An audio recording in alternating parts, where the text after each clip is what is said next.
सकता है या सब एजेंट के बारे में। इसमें जो सेक्शंस दिया हुआ है वो है 190 से लेके 195 तक का। तो देखो 190 क्या बोलता है कि अभिकर्ता कब प्रत्यायोजन नहीं कर सकता है। ठीक है, तो कोई अभिकर्ता उन कार्यों के पालन के लिए जिनका स्वयं अपने द्वारा पालन किए जाने का भार उसने अभिव्यक्त या विविक्षित रूप से लिया हो, किसी अन्य व्यक्ति का विधि पूर्वक नियोजन तब के सिवाय नहीं कर सकेगा जब तक या जबकि उप अभिकर्ता का नियोजन व्यापार की मामूली रूढ़ी के अनुसार किया जा सकता हो या अभिकरण की प्रकृति के अनुसार करना आवश्यक हो। ठीक है, तो यहाँ जो चीजें हैं वो देखना ये है कि कोई अगर एक अभिकर्ता है और उसने अगर अभिव्यक्त रूप से या विविक्षित रूप से स्वयं अपने आप उस काम को करने का अगर भार लिया है, तब वो प्रत्यायोजन नहीं कर सकता है अपने जो प्राधिकार है उसका। और कब तक? जब तक कि उप अभिकर्ता का नियोजन, मतलब उप अभिकर्ता नियुक्त करना व्यापार के मामूली रूढ़ी के अनुसार या फिर अभिकरण की प्रकृति के अनुसार करना आवश्यक ना हो।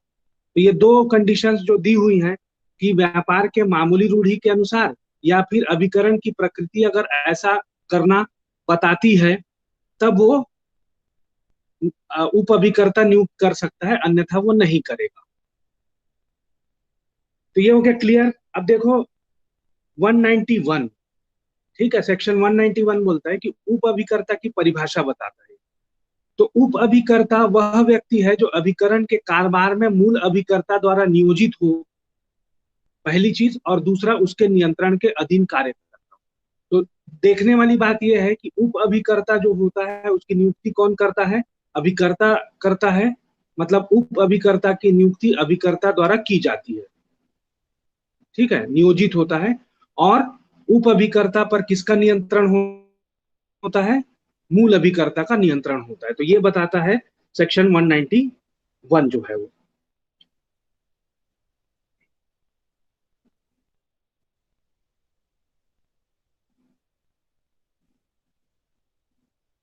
अब देखो 192, यहां बोलता है कि उचित तौर पर नियुक्त उप अभिकर्ता द्वारा मालिक का प्रतिनिधित्व।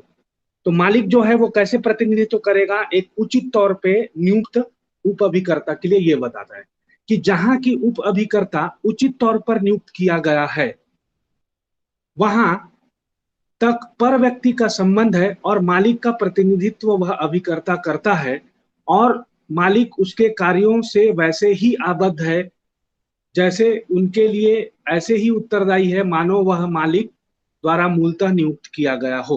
तो ये जो धारा है, धारा 192, ये बताती है कि अगर उप अभिकर्ता की नियुक्ति उचित तौर से की गई है तो उसके द्वारा किए गए कार्यों के लिए और उसके द्वारा पर व्यक्ति मतलब दूसरे व्यक्तियों के साथ बनाए गए संबंध के लिए जो स्वामी है वो वैसे ही उत्तरदायी होगा जैसे वो मूल अभिकर्ता द्वारा किया गया हो। मतलब मूल अभिकर्ता के लिए जैसे उत्तरदायी होता था वैसे ही उप अभिकर्ता के लिए भी स्वामी उत्तरदायी होगा, बशर्ते उसकी उप अभिकर्ता की जो नियुक्ति है वो उचित तौर पर की गई हो।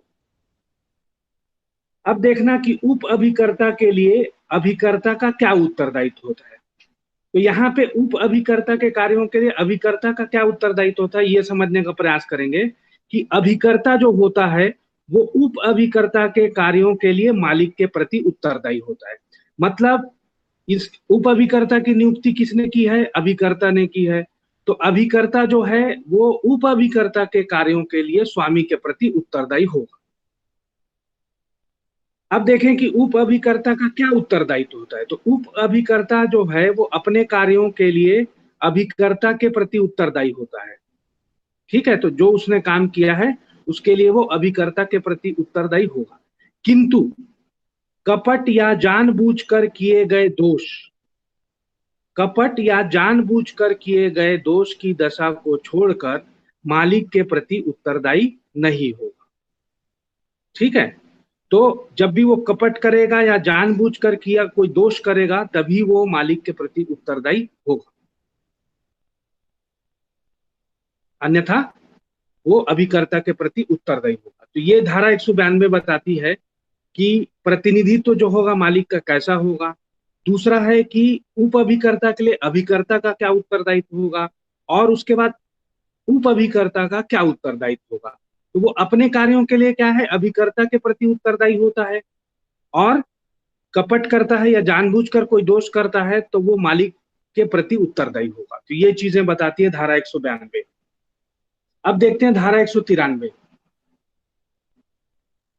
ये धारा बताती है कि जहां बिना प्राधिकार के उप अभिकर्ता की मतलब नियोजित कर दिया है अभिकर्ता ने, तब उसका क्या उत्तरदायित्व होता है अभिकर्ता का। तो धारा 193 बोलती है कि प्राधिकार के बिना उप अभिकर्ता के लिए अभिकर्ता का उत्तरदायित्व।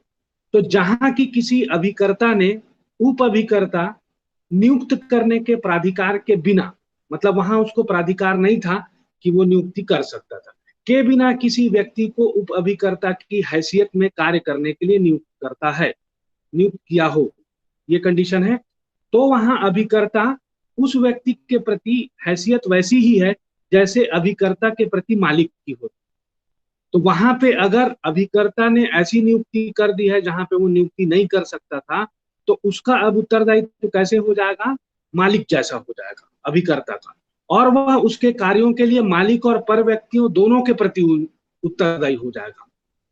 तो मालिक के प्रति भी उत्तरदायी होगा और पर व्यक्तियों के लिए भी उत्तरदायी होगा उप अभिकर्ता के कार्यों के लिए। ऐसे नियोजित व्यक्ति मालिक का प्रतिनिधित्व तो नहीं करता है। तो जो नियोजित उप अभिकर्ता है वो अपने मतलब मालिक का प्रतिनिधित्व तो नहीं करेगा, और ना उसके कार्यों के लिए मालिक उत्तरदायी होता है। तो ऐसा कोई कार्य अगर कर दिया है उप अभिकर्ता ने, तो स्वामी जो है वो उत्तरदायी नहीं होगा, लेकिन यहाँ पे अभिकर्ता जो है वो उत्तरदायी होगा, और ना ही वो मालिक के प्रति उत्तरदायी होता है, ना ही मालिक के प्रति उत्तरदायी होता है, मतलब मालिक के प्रति वो उत्तरदायी नहीं होता है। ठीक है, तो ये था धारा 193। अब देखो धारा 104। हाँ, क्या क्या बोली? ये समझ नहीं आया सर। ठीक है, देखो जैसे क्या है कि मान लो तुम अभिकर्ता हो, ठीक है, मेरी अभिकर्ता हो तुम, और तुमने क्या किया कि मेरे से बिना पूछे, मतलब मैंने तुमको प्राधिकार नहीं दिया है उप अभिकर्ता रखने का, लेकिन तुमने क्या कर दिया, अब एक उप अभिकर्ता नियुक्त कर दिया। तो अब यहाँ पे ये बोलता है कि जो तुमने उप अभिकर्ता नियुक्त किया है ना, वो मेरा प्रतिनिधित्व तो नहीं करेगा, क्योंकि मेरे प्राधिकार से उसका नियुक्ति नहीं हुआ है। अब वो कुछ काम अगर कर देता है, ठीक है, पर व्यक्ति से कोई संबंध स्थापित करता है, तो मैं उसके प्रति उत्तरदायी नहीं रहूंगा उस काम के लिए, है ना, उत्तरदायी रहोगे तुम, क्योंकि तुमने उसकी नियुक्ति की है।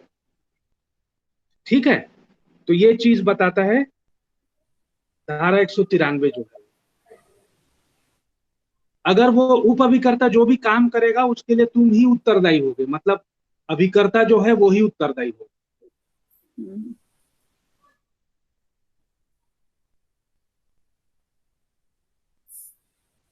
अब देखो धारा 194। अभिकर्ता द्वारा अभिकरण के कारोबार में कार्य करने के लिए सम्यक रूप से नियुक्त व्यक्ति और मालिक के बीच का क्या संबंध होता है। तो अभिकर्ता द्वारा अभिकरण के कारोबार में कार्य करने के लिए सम्यक रूप से नियुक्त व्यक्ति और मालिक के बीच का संबंध, मतलब यहाँ पे उप अभिकर्ता और मालिक स्वामी के बीच में संबंध बताया है। जहां तक वह अभिकर्ता जो अभिकरण के कारोबार में मालिक की ओर से कार्य करने के लिए अन्य व्यक्ति को नामित करने का अभिव्यक्ततः, मतलब यहाँ पे उप अभिकर्ता जैसा उसका स्थिति होगा, लेकिन उसको उप अभिकर्ता नहीं समझा जाएगा। ये चीज को बताता है कि अन्य व्यक्ति को नामित करता है, कि किसी को नॉमिनेट करता है, वो अभिव्यक्तता या विविक्षित प्राधिकार रखता है, किसी अन्य व्यक्ति को तदनुसार नामित कर देता है, वहां पर ऐसा व्यक्ति उप अभिकर्ता न होकर क्या होगा, वरन वह अभिकरण के कारोबार के लिए ऐसे भाग के लिए जो उसे सौंपा गया है मालिक का सीधा अभिकर्ता होगा। तो यहाँ पे उसकी नियुक्ति हालांकि किसने की है, अभिकर्ता ने की है, लेकिन वहां पे वो उप अभिकर्ता ना होकर क्या होगा, सीधा मालिक के प्रति है ना उत्तरदायी होगा, और वो अभिकर्ता कहलाएगा। अब इसको उदाहरण से समझते हैं। देखो पहला उदाहरण जो दिया हुआ है कि ए अपने सॉलिसिटर बी को अपनी संपदा नीलाम द्वारा बेचने और उस प्रयोजन के लिए एक नीलामकर्ता को नियोजित करने का निर्देश दिया।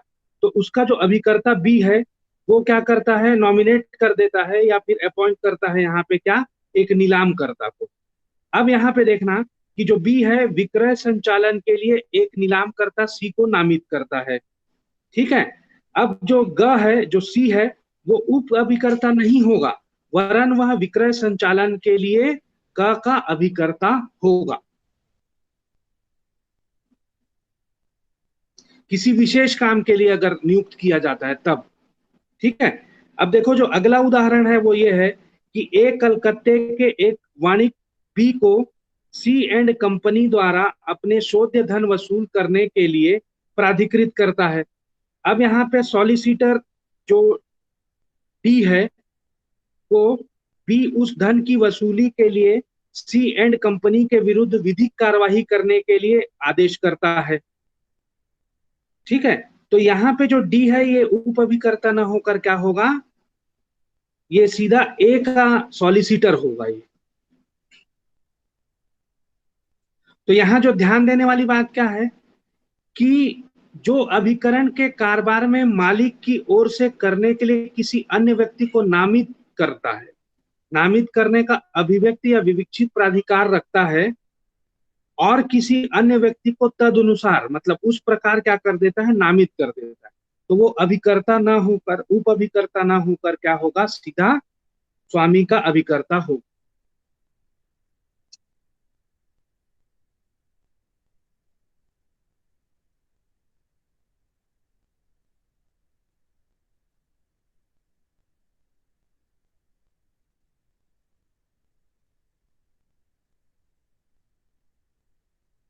अब देखो धारा 195 देखते हैं कि ऐसे व्यक्ति को नामित करने में अभिकर्ता का क्या कर्तव्य होता है।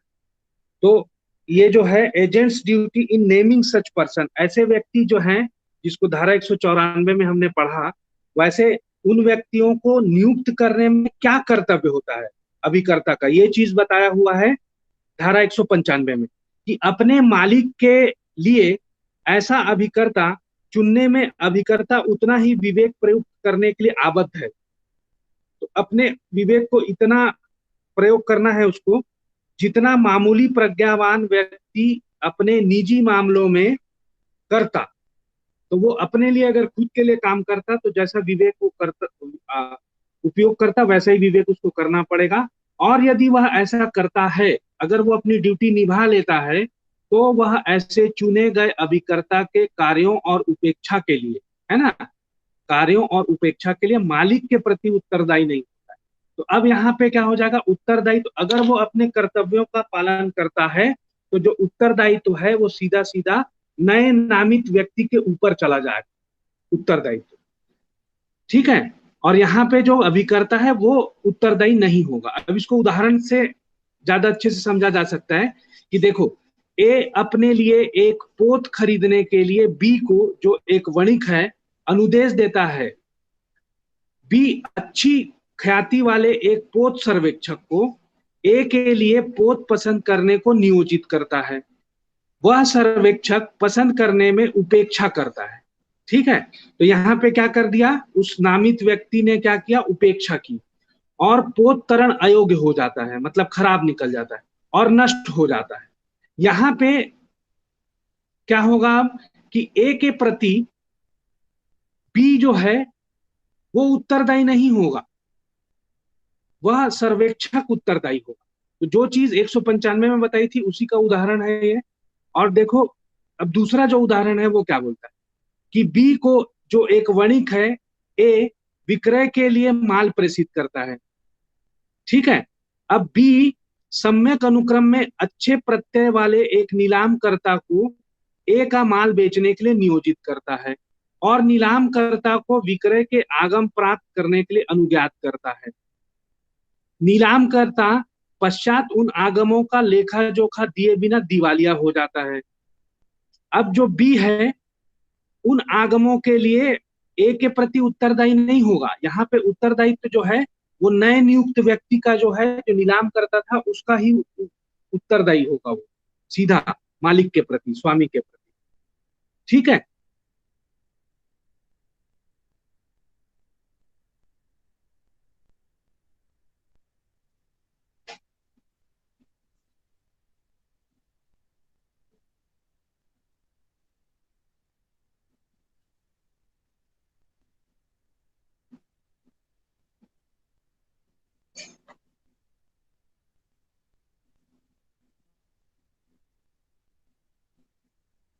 कोई डाउट है तो पूछो। नहीं सर। क्लियर हो गया? हाँ सर। तो उपअभिकर्ता का जो प्रावधान है वो कहाँ से कहाँ तक दिया हुआ है? 1990 से दिया है ये 1995 तक सर। 1990 से? सॉरी 190 से 195